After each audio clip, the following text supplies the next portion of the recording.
दीदी, आप आ रही हैं ना रक्षाबंधन पर? ऐसा करना, इस बार आप एक दिन पहले आ जाना। बहुत दिन हो गए वैसे भी आपको यहाँ आए। सुधा ने अपनी ननंद मीतू से फोन पर कहा। अरे नहीं भाभी, इस बार नहीं हो पाएगा। मेरी ननंद आ रही है इस बार राखी पर, इसलिए मैंने राखी भेज दी है डाक से। मीतू ने जवाब दिया।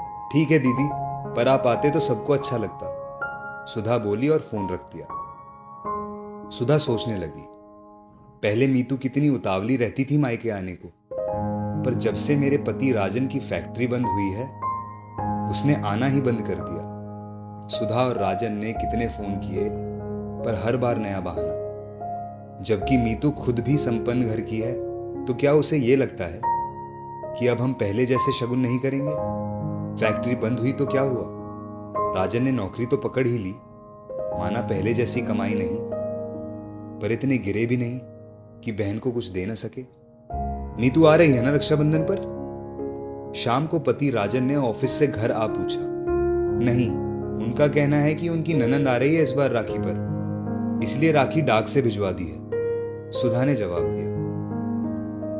तो ठीक है, इस बार हम चलते हैं मीतू के घर उसे सरप्राइज देने, राजन चहक के बोला। पर सुधा झिझकते हुए बोली, परवर कुछ नहीं, बहुत दिन हो गए मिले हुए उससे, खुश हो जाएगी वो। कल बाजार चलते हैं उसके लिए गिफ्ट खरीदने, राजन ने कहा। अगले दिन राजन और सुधा मीतू के यहां देने को अच्छे से अच्छे गिफ्ट लाए। सुधा ने अपने लिए कानों के झुमके बनवाए थे पिछली दिवाली पे, जो अभी पहने ही नहीं उसने, वो राजन को दे दिए, ये कहते हुए कि रक्षाबंधन पर पहली बार उसके घर जा रहे हैं तो सोने का गहना हो तो अच्छा है। पर ये तो तुम कितने चाव से लाई थी, राजन बोला। कोई बात नहीं राजन, नीतू दीदी को ये ना लगे कि फैक्ट्री बंद होने से उसके भैया भाभी पर कुछ रहा नहीं, मैं बाद में और बनवा लूंगी, सुधा बोली। राखी पर बच्चों को उनकी नानी के यहां छोड़ सुधा और राजन मीतू के घर के लिए निकल गए। मीतू, इस बार तुम पीहर क्यों नहीं गई? मीतू के घर के बाहर पहुंचते ही राजन और सुधा के कानों में मीतू के पति पंकज की आवाज पड़ी। अरे भैया की फैक्ट्री बंद हो गई है ना, अब मामूली सी नौकरी है, मैं वहां जाऊंगी इतना खर्च हो जाएगा मेरा जितना वो दे भी नहीं पाएंगे, फिर क्या फायदा? मीतू की ये बात सुन राजन और सुधा को बहुत बुरा लगा। खैर उन्होंने घंटी बजाई। अरे भैया भाभी, आप यूं बिन बताए अचानक? मीतू उन्हें देख बोली।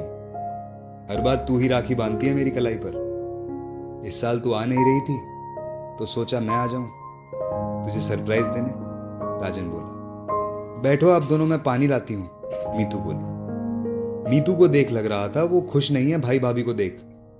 और पंकज जी कैसे हैं आप, राजन ने पूछा।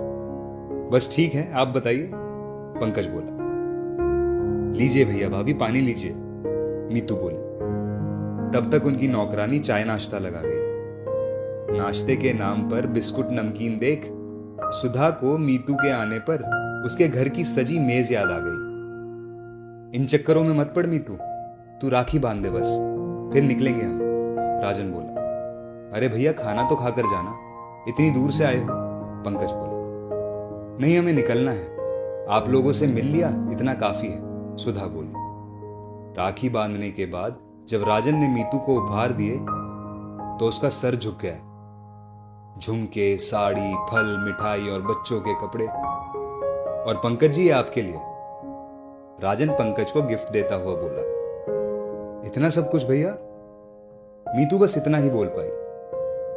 हर साल भी तो देता हूं, मेरी फैक्ट्री बंद हुई है पर हाथ तो सलामत है, इतना तो कमा ही लेता हूं कि अपनी छोटी बहन को राखी पर गिफ्ट तो दे ही सकता हूं, राजन बोला। मीतू शर्मिंदगी में कुछ बोल भी नहीं सकी। वो समझ गई कि भैया भाभी उसकी बातें सुन चुके हैं। राजन और सुधा वहां से निकल लिए।